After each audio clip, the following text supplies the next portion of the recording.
ಆಗಿರ್ತಕ್ಕಂಥ PWD ಕಟ್ಟಡ ಸುಮಾರು ನನ್ನ ಒಂದು ಅನಿಸಿಕೆಯಲ್ಲಿ ಸ್ವತಂತ್ರ ಬಂದಾಗಿಂದನೂ ಕೂಡ ಒಂದು ಸಣ್ಣದಾಗಿ ಒಂದು ಕಚೇರಿಯಲ್ಲಿ ಕೊಠಡಿಯಲ್ಲಿ ನಮ್ಮ PWD ಕೆಲಸ ನಡ್ಕೊಳ್ತಾ ಬರ್ತಾಯಿತ್ತು.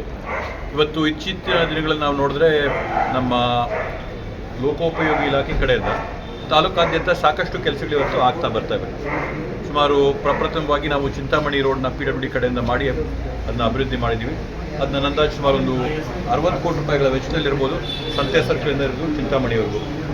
ಅದಾದ ನಂತರ ನಮ್ಮ ಏನು ದೇವನಹಳ್ಳಿಯಿಂದ ಹಿಡಿದು ಹಳೆ 207 ಅಲೈನ್ಮೆಂಟ್ ಇತ್ತು, ಅದು ಕೂಡ ಇವತ್ತು ನಾವು ಡಾಂಬಾರ್ ಮಾಡಿ ದುರಸ್ತಿ ಮಾಡಿ PWD ಕಡೆಯಿಂದ ನಾವು ರೆಡಿ ಮಾಡಿಕೊಂಡು NH ಇಂದ PWDಗೆ ಹ್ಯಾಂಡ್ ಓವರ್ ಆಗಿದೆ.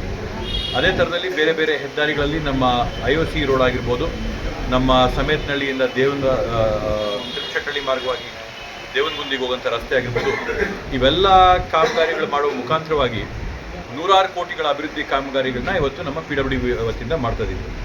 ಇತ್ತೀಚಿನ ಕೆಲವು ದಿನಮಾನಗಳಲ್ಲಿ 25 ಕೋಟಿ ರೂಪಾಯಿಯ SHDP ಮತ್ತು 6 ಕೋಟಿಯ CRF ಯೋಜನೆಗಳಿಗೂ ಕೂಡ ನಾವಿವತ್ತು ಆ್ಯಕ್ಷನ್ ಪ್ಲ್ಯಾನನ್ನು ನಾವು ಮಾಡಿಕೊಟ್ಟಿದ್ದೀವಿ.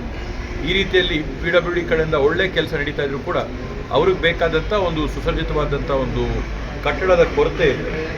ಆ ಒಂದು ನಿಟ್ಟಿನಲ್ಲಿ ಇವತ್ತು ಅದನ್ನು ಸರಿದೂಗಿಸಬೇಕು ಅಂತೇಳಿ PWD ಹಳೆ ಕ್ವಾರ್ಟರ್ಸ್ಗಳೆಲ್ಲ ಏನಿತ್ತು, ಇಲ್ಲಿ ಬಹುಶಃ ಮತ್ತು ಪೊಲೀಸರ ಕ್ವಾರ್ಟರ್ಸ್ಗಳು ಕೂಡ ಇಲ್ಲೇ ಇದ್ದಂಥದ್ದು ಬಲಗಡೆ ಅಲ್ಲಿ ಇದ್ದಂಥ ಜಾಗದಲ್ಲಿ ಇವತ್ತು ಒಳ್ಳೆ ಸುಮಾರು 2 ಕೋಟಿ ರೂಪಾಯಿಗಳಲ್ಲಿ ನೂತನವಾದಂಥ ಕಟ್ಟಡನ ಗುದ್ಲಿ ಪೂಜೆ, ನಾವು ಭೂಮಿ ಪೂಜೆ ಮಾಡಿ ಇವತ್ತು ಕಟ್ಟಡದ ಉದ್ಘಾಟನೆಗೆ ಸರಿಯಾಗಿ ಒಂದು 6-8 ತಿಂಗಳ ಕಾಲದೊಳಗಡೆ ಮಾಡಿರ್ತಕ್ಕಂಥದ್ದು ನಿಜವಾಗ್ಲೂ ಕೂಡ ಎಲ್ಲರಿಗೂ ಮೆಚ್ಚುಗೆ ಆಗೋಂಥದ್ದು, ಹೆಮ್ಮೆ ತರೋಂಥದ್ದು. ಅದರ ಜೊತೆಗೆ ಕಟ್ಟಡನ ಕಟ್ಟಂಥ ಸಂದರ್ಭದಲ್ಲಿ ಯಾವ ಥರ ಪರಿಸರನ ಕಾಪಾಡಬೇಕು, ಹಸಿರಿರಬೇಕು, ಅವೆಲ್ಲವನ್ನೂ ಕೂಡ ಕಾಪಾಡಿಕೊಂಡು ಉಳಿಸ್ಕೊಂಡು ಕಟ್ಟಡನ ತುಂಬ ಸುಸಜ್ಜಿತವಾಗಿ ಕಟ್ಟಿದ್ದಾರೆ.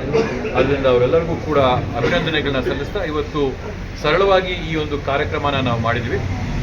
ಮುಂದಿನ ದಿನಮಾನಗಳಲ್ಲಿ ಜಿಲ್ಲಾ ಉಸ್ತುವಾರಿ ಸಚಿವರನ್ನ ಮತ್ತು ಇಲಾಖೆ ಸಚಿವರನ್ನ ಕರೆದು ಈ ಒಂದು ಕಟ್ಟಡದ ಒಂದು ಕಾರ್ಯಕ್ರಮನ ಮಾಡಿ ಅವ್ರಿಗೂ ಕೂಡ ಯಾವ ಥರದಲ್ಲಿ ಲೋಕೋಪಯೋಗಿ ಇಲಾಖೆ ಒಳ್ಳೆ ಕೆಲಸನ ಸಿಕ್ತು, ಕಾಂಪೌಂಡು, ಮೋರಿ, ಇಲ್ಲಿ ಬ್ಲಾಕು, ಪೇವರ್ಸು, CC ಎಲ್ಲ ಮಾಡಿದರೆ ಅದೆಲ್ಲವನ್ನೂ ಕೂಡ ರಾಜ್ಯ ಮಟ್ಟದಲ್ಲಿ ಮತ್ತು ನಮ್ಮ ಜಿಲ್ಲಾ ಮಟ್ಟದಲ್ಲಿ ತೋರಿಸೋಂಥದ್ದು. ಯಾಕಂದರೆ ನಮ್ಮ 7 ಜಿಲ್ಲೆಗಳಲ್ಲಿ ಬಹುಶಃ ಈ ರೀತಿಯಾದಂಥ ಕಟ್ಟಡ ಎಲ್ಲೂ ಇಲ್ಲ ಅಂತ ನಾನು ಅನ್ಕೋತೀನಿ.